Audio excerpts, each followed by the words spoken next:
Alors, vous m'entendez? Alors, c'est quoi ce télévision? Voilà.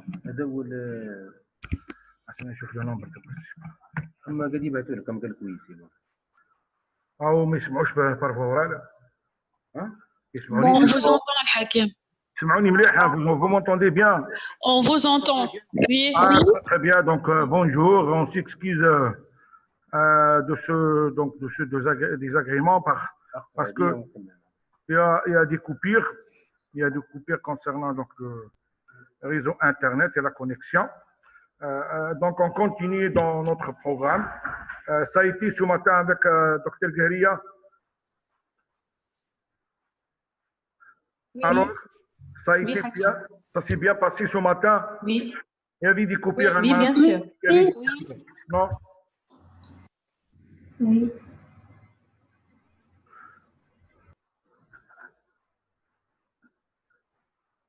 Est-ce que vous m'écoutez, s'il vous plaît? Oui. Oui, on vous écoute. Ah ben, répondez-moi. Oui, Hakim, on vous entend. Ah ben, répondez-moi. Très, très bien. Donc, mon cours portera sur la réquisition et l'examen d'un prévenu en garde à vue. La réquisition en arabe, التسخيرة. Très bien. Pour ce qui est de... on va commencer par une définition. On doit connaître c'est quoi une réquisition et c'est très intéressant de connaître la définition parce que tout le monde sera sollicité, tout le monde aura à répondre sur des réquisitions durant sa carrière professionnelle. C'est quoi une réquisition? Une réquisition, c'est une demande écrite, donc régie par la loi, procédure lors de laquelle le médecin va effectuer un acte médico-légal sous un acte médico-légal suite à une demande écrite de la part d'une autorité, que ce soit judiciaire ou administrative. Généralement, et le plus souvent, c'est une autorité judiciaire. Bien sûr, on demande au médecin d'effectuer cet acte médico-légal parce que il revêt un caractère d'urgence, il ne peut pas attendre. Et bien sûr, les circonstances sont multiples et diverses. On va les énumérer par la suite. Très très bien. Deux éléments donc sont importants pour définir la réquisition. Nous avons d'une part un acte médico-légal qui doit être effectué par un médecin et d'autre part le caractère urgent de la mission. Maintenant, on va énumérer les obligations et les dérogations de cette réquisition. La réquisition, elle est impérative et nominative, c'est-à-dire elle s'adresse à un docteur en médecine d'une façon nominative. Pourtant, c'est-à-dire l'écrit lors duquel on demande au médecin d'effectuer cet acte médical, il est destiné d'une façon nominative avec son nom et son prénom. Et bien sûr, selon la législation, et notamment selon l'article 178 de la nouvelle loi relative à la santé, c'est la loi 1811, tout médecin et tout professionnel est tenu de déférer ou de répondre favorablement aux réquisitions de l'autorité publique. Bien sûr, on doit tenir compte de la législation et de la réglementation qui régissent cet acte médical. Nous avons quand même des exceptions lors desquelles un médecin peut s'excuser, peut ne pas répondre favorablement à cette demande écrite de la part de l'autorité. Elles sont au nombre de 3. Premièrement, le cas de force majeure, c'est un cas qui dépasse le médecin, c'est un contexte particulier, lors par exemple d'une maladie ou d'une inaptitude physique d'exécuter cet acte médical. La deuxième éventualité, c'est l'incompétence technique avérée. C'est clair, on ne peut pas, par exemple, demander à un docteur en médecine ayant un diplôme de médecine générale d'effectuer par exemple une autopsie ou encore de pratiquer une intervention chirurgicale. La troisième éventualité, c'est l'incapacité transitoire du médecin. Là, dans cette éventualité, c'est une exception transitoire, c'est-à-dire jusqu'à la levée de cet empêchement, le médecin, le médecin dans ce cas-là, donc il s'excuse, mais d'une façon transitoire. Celle-ci, cette situation exceptionnelle, est liée surtout parce que le médecin, il est occupé avec un autre malade, il est au bloc, il est en train d'opérer et de réaliser une intervention chirurgicale, et en même temps, une autre urgence se présente. Dans ce cas-là, le médecin, bien sûr, selon les règles déontologiques, il ne peut pas quitter un malade au profit d'une autre. C'est-à-dire, hors question de laisser le malade sur la table opératoire et aller voir un autre malade. C'est à l'administration d'aller voir et de trouver un autre médecin. Toutefois, le médecin, il y a dans des situations où on s'adresse à un médecin traitant. Cette éventualité ne dispense pas le médecin de répondre favorablement à la réquisition. Ce n'est pas comme la médecine de contrôle ou la médecine d'expertise, où le médecin ne peut pas être à la fois médecin traitant et médecin contrôle, ou médecin traitant et médecin expert. Maintenant, lors de la réquisition, même pour un médecin traitant, quand on s'adresse à lui, il doit répondre favorablement à la demande de l'autorité. Bien sûr, cette réquisition doit être effectuée et doit être établie, bien sûr, selon les règles d'usage, en respectant bien sûr les conditions éthiques et les conditions déontologiques de sa réalisation. Donc, ici, pour la dernière phrase, on doit faire la part des choses entre une réquisition et une expertise. Une réquisition, c'est un examen clinique normal. D'accord? Il revêt un caractère urgent. Ça ne peut pas attendre parce que nous avons un cadre judiciaire, parce que la personne se trouve incarcérée dans les cellules de la police. Ça ne peut pas attendre. Alors que pour l'expertise, c'est un acte technique à travers lequel un médecin expert donne un avis technique. Son avis technique, généralement, il est important et sa conclusion, elle est importante et elle aura des implications, surtout judiciaires. Est-ce que c'est compris à travers ces trois exceptions? Parce que nous avons des problèmes quand on ne répond pas favorablement et on est en dehors de ces trois situations, on risque d'avoir une responsabilité pénale parce que le médecin a refusé de répondre favorablement à une réquisition.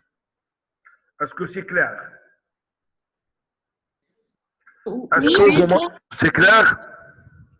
Oui. Oui, Hakim. Très bien. Maintenant, on va avoir le troisième chapitre. On va vous expliquer l'origine et les formes de la réquisition. Bien sûr, cette réquisition doit être et doit émaner soit d'une autorité judiciaire, soit d'une autorité administrative. C'est quoi une autorité judiciaire? Une autorité judiciaire, généralement, c'est le procureur. Le procureur, il peut s'adresser à un médecin parce que pour lui, il est utile que cette personne doit être examinée par un médecin. Le juge d'instruction, d'accord, mais pas l'avocat. L'avocat il ne fait pas partie des personnes de l'autorité judiciaire. Pour ce qui est de l'autorité administrative, généralement, c'est le responsable du territoire, le wali, le maire ou le président de l'Assemblée populaire communale, et bien sûr le ministre de l'Intérieur et le président de la République. Toutes ces personnes relèvent de l'autorité administrative. Pour la réquisition judiciaire, généralement, le procureur ou son remplaçant, un juge d'instruction, président du tribunal, donc toutes ces personnalités ont le pouvoir de s'adresser à un médecin d'une manière écrite afin de demander un acte médico-légal. Maintenant,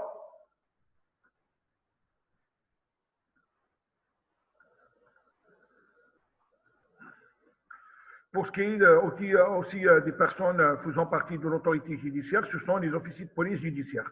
Un officier de police judiciaire, ça peut être un policier, ça peut être un gendarme.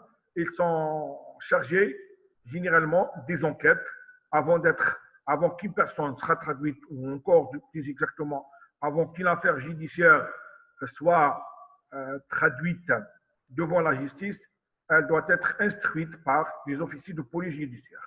Nous avons la section de la police et la section de la gendarmerie. Ils préparent l'affaire, ils convoquent les parties, ils procèdent à leur audition. Ensuite, elle va passer l'affaire à la justice. Pour ce qui est de l'autorité administrative, nous avons donc parlé du wali, du maire ou son substitut et toute autorité administrative. Dans certaines situations, le directeur de l'hôpital ou le directeur de garde, quand il y a par exemple une urgence à caractère de santé publique, le directeur de l'hôpital peut passer à rédiger, à formuler des réquisitions, comme par exemple l'absence du médecin de garde, c'est une situation fréquente, suite à un empêchement majeur, un médecin s'absente de la garde, le directeur d'hôpital ou le directeur de garde se charge de le remplacer en s'adressant par une réquisition à un autre médecin, afin d'assurer la continuité de service. Ces formes, généralement, elle est écrite. Le plus souvent, elle est écrite. Et dans certaines circonstances, on peut s'adresser verbalement, par téléphone par exemple, à un médecin ou encore à un collège de médecins. Et par la suite, on va vous ramener donc l'écrit parce que la mission elle est urgente, parce que la personne elle présente une détresse respiratoire par exemple, elle ne peut pas attendre. Donc, on pourrait vous téléphoner et on pourrait par la suite vous ramener la réquisition sous forme écrite. Cette réquisition doit avoir des conditions. Ces conditions sont les suivantes. Bien sûr, l'autorité, plutôt l'identité et la fonction du récurrent, quelle est la personne qui m'a demandé cet examen, l'article du Code de procédure pénale permettant la réquisition, par exemple, lors de l'examen de personnes de victimes de violence, on pourrait s'adresser à un médecin selon l'article 49 du Code de procédure pénale. La mission qui doit être claire avec des termes qui sont précis, par exemple, examiner une personne et déterminer, par exemple, l'incapacité totale de travail. Par exemple, examiner une personne et rechercher des signes de violence sur le corps ou même rechercher des signes de violence sexuelle. À la fin, on doit préciser au médecin la nécessité de prêter serment ou non, al-Qasam. Les choses doivent être claires. Quand nous sommes des médecins experts avec un dossier qui existe au niveau de la justice, on n'est pas obligé de prêter ce serment, mais quand on n'est pas un médecin expert, on doit à chaque fois réaliser cette réquisition, on doit participer, plutôt prêter le serment. Bien sûr, la date et la signature du récurrent, c'est très très intéressant. Comme l'ordonnance, comme tout document, il doit être daté et signé. Je vous ai dit que classiquement, on peut s'adresser à un médecin ou encore à un hôpital d'une manière verbale parce que la mission est de caractère urgent, mais il est impératif que cette réquisition verbale doit être confirmée ultérieurement par un écrit, sinon le médecin ne peut pas répondre à cette réquisition. Il peut donner les soins nécessaires quand ils ont un caractère urgent, mais en aucun cas nous délivre un écrit sans avoir reçu la réquisition sous forme écrite parce que cette réquisition, elle doit avoir une mission claire.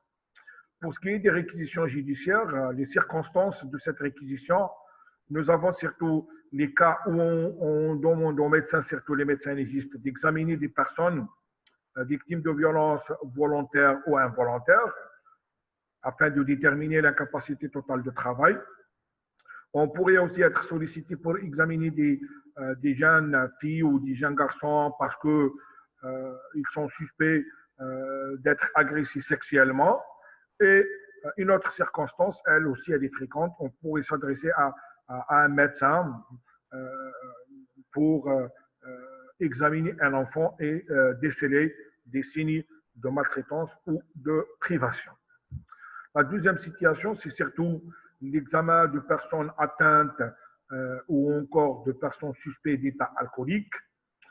En cas de crime ou de délit ou en cas d'accident de la circulation, la législation prévoit que cet état d'ivresse, que cet état et que cette imprégnation alcoolique par rapport à la loi et par rapport au code pénal, elle constitue une circonstance aggravante pour l'auteur des faits.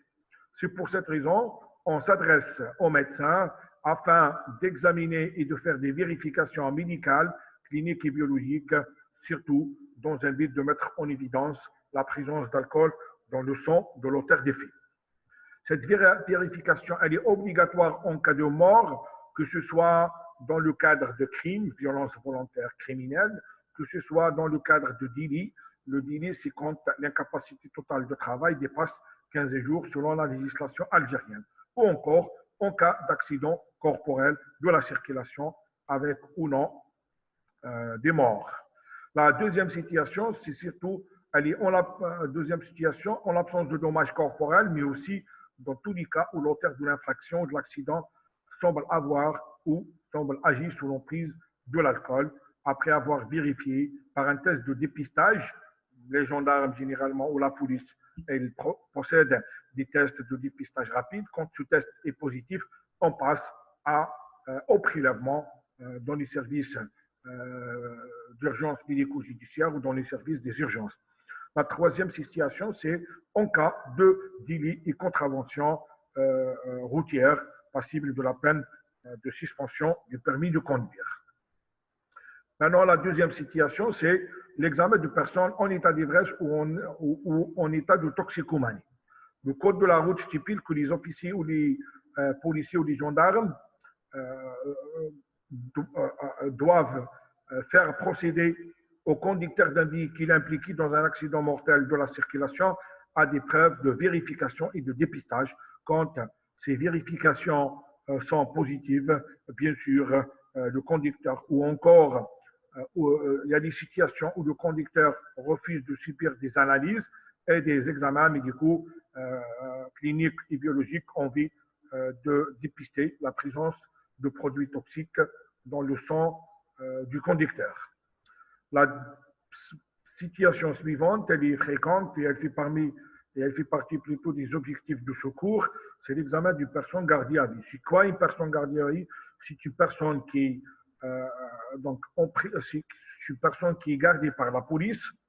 Cette personne, elle se trouve dans les cellules de la police ou de la gendarmerie en vue d'une enquête. Généralement, cette mesure, elle a une durée de 48 heures, renouvelable une fois. C'est pour cette raison, c'est très, très intéressant de s'adresser à des médecins dans le délai légal, que ce soit dans le délai de 48 heures ou dans le délai de 96 heures maximum. C'est une mesure qui permet aux gendarmes ou bien aux policiers de retenir dans les locaux de la police un individu pour surtout faciliter et pour effectuer des investigations nécessaires à une enquête, un crime, un délit ou quelque chose comme ça. Cette personne, généralement, peut à sa demande être examinée par un médecin et être réexaminée une seconde fois 24 heures plus tard. C'est la législation algérienne. Nous allons voir avec les deux articles 41 et 42 du Code de procédure pénale. Cette réquisition généralement est destinée surtout à témoigner et à attester que l'état de santé d'un prévenu est compatible avec la détention provisoire. Bien sûr, quand vous avez affaire à une personne gardée à vue qui présente une urgence vitale, vous n'allez pas s'amuser, vous n'allez pas s'aventurer, il faut organiser son transfert dans un service d'urgence ou dans un service de réanimation. Dans ce cas-là, vous allez répondre que son état de santé est incompatible avec cette mesure de détention. Dans les autres situations où le pronostic vital n'est pas mis en jeu, ça se discute selon le lieu de détention, selon la pathologie. Important, il faut examiner, il faut demander des antécédents de ces personnes gardées à vue et des examens, surtout approfondis, doivent être réalisés parce que beaucoup de problèmes médico-légaux peuvent survenir.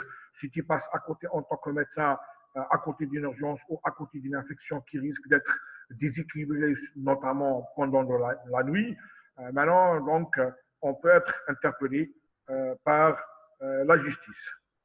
Selon l'article 51, je vous demande de ne pas apprendre ces articles, mais de connaître surtout la signification et le contenu de ces articles. À l'expiration des délais de garde à vue, il sera obligatoirement procédé à l'examen médical de la personne si elle le demande, que ce soit elle ou par l'intermédiaire de son avocat. Très très bien. Cet examen sera effectué par un médecin, son choix. On a le droit de choisir un médecin ou un autre médecin qui est désigné d'office par l'officier de police judiciaire. Un médecin libéral, un médecin qui exerce dans l'hôpital, c'est la même chose, il n'y a aucun problème. Ce certificat, généralement, constate l'examen médical doit être joint à la procédure. Généralement, il y a un écrit qui un petit peu là, résume l'état de santé de cette personne qui sera joint au dossier judiciaire. Selon l'article 52, s'il estime le médecin, s'il estime nécessaire, plutôt le procureur, s'il estime nécessaire le procureur de la République, il peut désigner d'office ou à la requête d'un membre de la famille ou du conseil de la personne gardée à vue un médecin qui examinera cette dernière à n'importe quel moment. Les délais prévus à l'article 51 ci-dessus, ces délais sont de 48 heures renouvelés une fois. À l'expiration de 96 heures, et en absence donc d'une inculpation, cette personne gardée à vue doit être libérée selon la législation. Et maintenant, en tant que médecin, notre mission généralement elle est très délicate, notamment dans cette situation de personne gardée à vue. Selon l'article 12 du Code de déontologie, toujours le Code de déontologie revient parce que ce Code de déontologie, elle représente la totalité de toutes les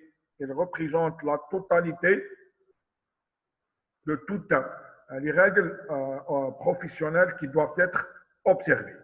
Maintenant, ce médecin, quand il constate, ce médecin sollicité, c'est-à-dire sur simple demande ou requis, est-ce que vous m'entendez toujours? Oui. Oui, Bien. Hakim, on vous entend. Donc, deux formes d'examen possibles, que ce soit sur simple demande, simple sollicitation ou réquisition. Requis, c'est la réquisition. Ce médecin, quand il examine cette personne privée de liberté, c'est une personne gardée à vue. C'est une personne gardée par la police. Il ne peut directement ou indirectement, ne serait-ce que par sa seule présence, favoriser ou cautionner une atteinte à l'intégrité physique ou mentale de cette personne ou à sa dignité. Même en dehors de sa mission, le médecin, quand il constate que cette personne présente des sévices, s'il constate que cette personne a subi des sévices, ces sévices, ce sont les maltraitances, ce sont les coups, ce sont les traces de violence ou des mauvais traitements. Les mauvais traitements, par exemple, on peut priver quelqu'un de ne pas prendre ses soins, de ne pas prendre son médicament habituel, de ne pas, par exemple, de ne pas lui donner de l'alimentation et quelque chose comme ça. Maintenant, ce médecin, il doit en informer l'autorité judiciaire. Ce médecin ne doit en aucun cas participer, admettre et assister à des actes de torture ou de barbarie ou toute autre forme de traitement cruel, inhumain ou dégradant, quels que soient les arguments invoqués. En aucun cas, un médecin qui intervient pour examiner une personne gardée à vue ne doit admettre ces agissements et ces actes de torture et de traitement inhumain, quels que soient les arguments invoqués. Dans ce cas-là, dans toutes les situations, ainsi qu'en cas de conflit civil ou armé, même dans les situations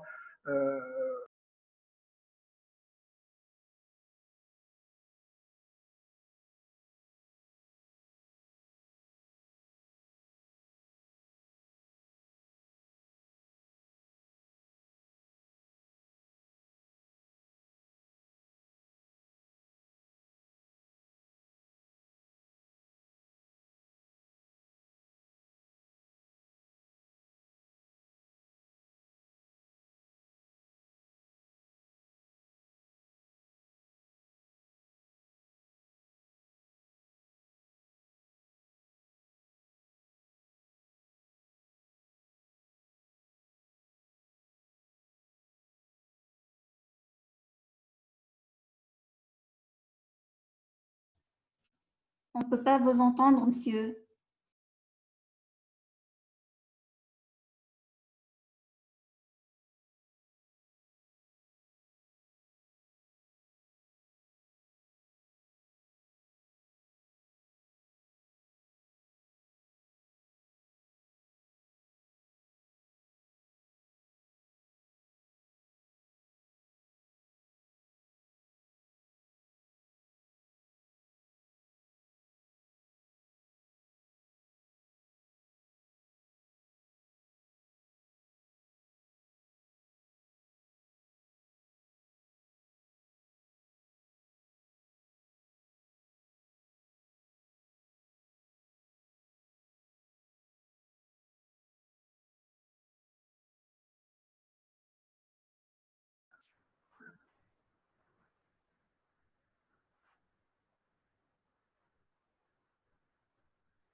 Est-ce que vous m'entendez?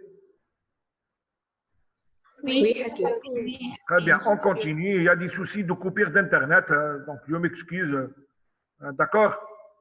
Donc, aucun cas pour le médecin, et n'importe quelle circonstance, ne lui permet d'admettre des actes de torture ou encore de traitement inhumain. Si le médecin ne doit jamais utiliser ses connaissances, sa compétence ou son habilité en vue de faciliter l'emploi de la torture, c'est clair, on ne peut pas admettre, mais aussi on ne doit jamais participer par notre savoir et par nos connaissances en vue d'utiliser ces connaissances et notre compétence pour exercer des actes de torture sur n'importe quelle personne et d'autant plus sur notre malade. Très bien. Dans toutes les circonstances, toujours selon l'article 12 du Code de déontologie, le médecin doit s'efforcer de préserver le cadre et la dignité habituelle de la relation. Écoutez, toutes les conditions éthiques et déontologiques doivent être respectées, ils doivent être observées par le médecin, que ce soit pour une personne libre qui vient chez toi dans le cadre d'une consultation libre ou encore d'une autre personne parce qu'elle est chez toi, parce que vous êtes sollicité de l'examiner dans le cadre d'une réquisition, ça ne vous donne pas et ça ne vous autorise pas de ne pas respecter sa dignité et de ne pas observer toutes les règles déontologiques d'usage. L'examen doit avoir lieu hors de l'écoute et de la vue de tierces, y compris le personnel de surveillance. Dans ce cas-là, il faut gérer. Des fois, on vous amène des prisonniers. Ces prisonniers, généralement, ils ont une lourde peine. Par exemple, donc la peine de mort. Attention, il faut faire très attention quand vous estimez et vous allez un petit peu, vous estimez que le fait d'enlever les menottes constitue donc une menace pour toi. Donc, il faut gérer avec la personne responsable de la surveillance de cette personne privée de liberté. Cette personne examinée doit être informée que le secret médical ne couvre pas les résultats des examens pratiques. Donc, on vous a enseigné un cours sur le secret médical.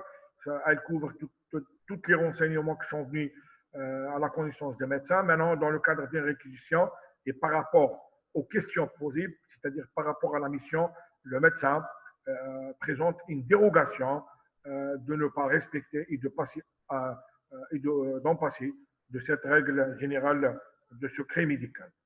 Une personne privée de liberté a droit à la même qualité de soins que la population générale, c'est clair. On a parlé des conditions de respect de la dignité de cette personne et d'observance absolue des règles déontologiques régissant la profession médicale. Un médecin agissant en qualité d'expert ou de thérapeute n'est autorisé à entreprendre un acte diagnostique ou thérapeutique sur une personne détenue que s'il a obtenu de sa part un consentement libre et éclairé. Le consentement est primordial dans toutes les situations et même quand il s'agit d'une personne privée de liberté. Ça, c'est clair. On ne peut passer du consentement que dans les cas urgents, que dans les situations où la personne présente une situation de détresse. En situation d'urgence et dans les mêmes conditions qu'avec un patient non détenu, le médecin peut se passer de l'accord du patient. Il n'y a pas de problème. On peut, dans cette situation, d'ailleurs, elle est la seule situation où on peut passer du consentement du malade parce que son état il est urgent et on doit lui donner les soins nécessaires. Pour ce qui est de la règle du secret médical, elle doit être respectée aussi selon les mêmes dispositions qui s'appliquent pour les personnes libres. Les dossiers des patients doivent être notamment conservés sous la responsabilité toujours du médecin. On doit observer le secret.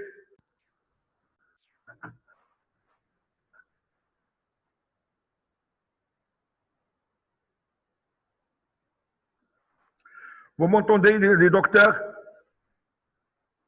Oui. Très bien. Il y a des soucis de coupure, donc, mais on doit un petit peu. Donc, j'ai dit que le secret médical, il doit être observé, sauf pour la mission. D'accord? Quand on est sollicité pour examiner, pour déterminer l'incapacité totale de travail, cette mission